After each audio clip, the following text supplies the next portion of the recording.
Is it possible, since the feminist revolution has brought some good to the world, oh, Dajjal is not a fool. Dajjal is someone created by Allah. Dajjal is someone who is programmed by Allah. It is not Shaitan who has created Dajjal, Allah has created him. And Allah has programmed Dajjal. Can Allah create evil? قُلْ أَعُوذُ بِرَبِّ الْفَلَقِ مِنْ شَرِّ مَا خَلَقَ. Say, I seek refuge with the Rabb of the Falaq, the dawn, from the shar which He has created, the evil which He has created. He never created human beings as evil. لَقَدْ خَلَقْنَا الْإِنسَانَ فِي أَحْسَنِ تَقْوِيمٍ. Human beings have been created in the best form. وَلَقَدْ كَرَّمْنَا بَنِي آدَمَ. And we have honored the progeny of Adam. Human beings are not created evil. Iblis was not created evil, no. Iblis chose to disobey. So where is the evil that Allah created? Where? The evil that Allah created cannot be other than Dajjal and Gog and Magog.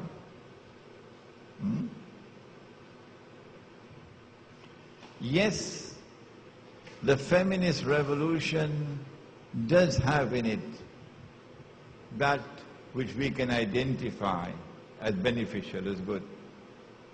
Tomorrow when we look at politics, we'll see that in the modern state, the modern secular state, there are aspects of the modern secular state that are commendable.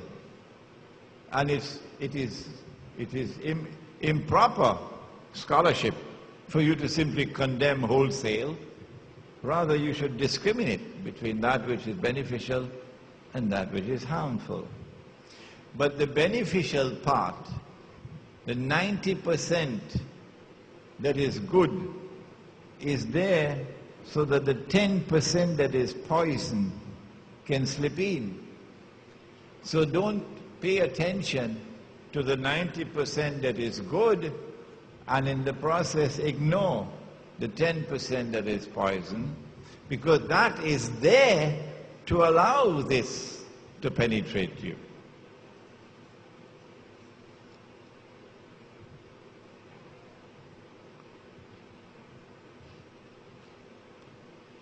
Can Dajjal enter the Muslim village?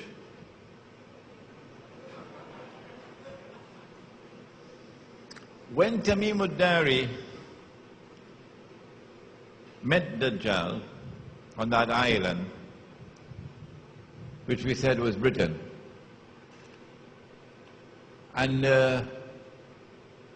he had questioned Tamim ad-Dari, among other things, about is there any water left in the Sea of Galilee. He then declared, I am Dajjal.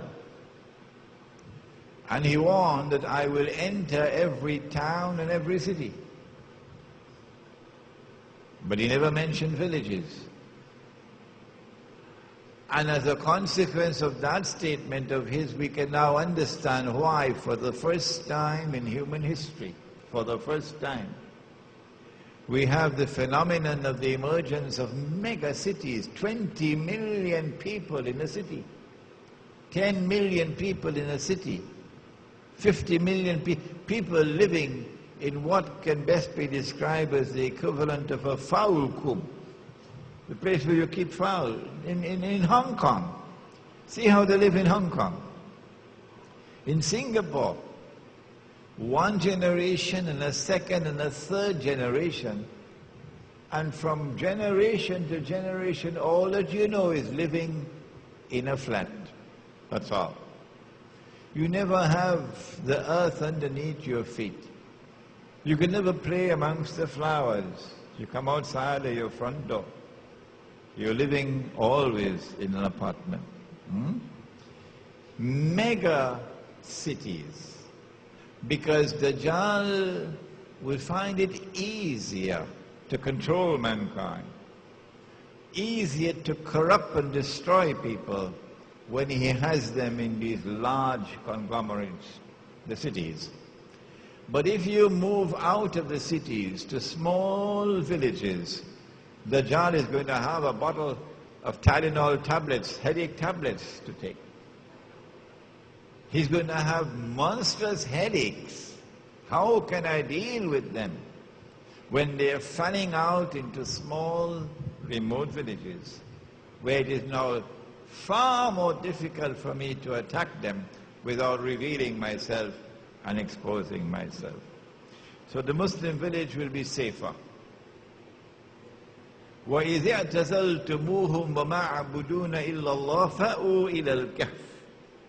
If you fan out into the remote countryside, and you do it for the sake of preserving your faith, يَنْشُرْ لَكُمْ رَبُّكُمْ مِنْ رَحْمَتِهِ. Allah will shower you with His mercy. Two more, and we'll be finished.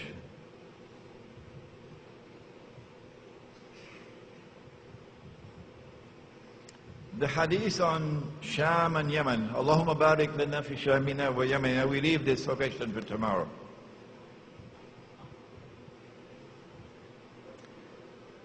What's going to happen with Iran? There is no more. Announcement. There is an essay in this book, Will Israel Attack Iran? It was written 4 years ago, 2005. Will Israel attack Iran? The analysis is still valid. If the Anglo-American-Israeli alliance can make a deal with Iran over Russia's head, to bypass Russia and make a deal with Iran, that we'd offer you Shia control over the Sunni world, and Iran accepts that deal and dismantles whatever Israel considers to be a threat, then there will be no attack on Iran. But the direction in which we are moving is one in which Iran is increasingly demonstrating a preference for an alliance with Russia, an alliance with Rome, that's what is in the hadith, over a deal with the Western world. So long as Iran remains in that state of preferring an alliance with Russia, it is inevitable that they'll eventually attack Iran. This is the end of this session, and tomorrow we come back for the last day of the retreat. At 5 o'clock, here we are. Buses will be here at 4:30 sharp, and we'll be leaving at 5 o'clock sharp to Islamic Missionaries Guild, one of the organizing bodies, in a place called Kelly. Those of you who are interested in doing some shopping, you get on one bus, while the others who want to have dinner will go on the other bus to Kelly. So the first bus you have to do without dinner. No, I'm only kidding. Assalamu alaikum wa rahmatullah.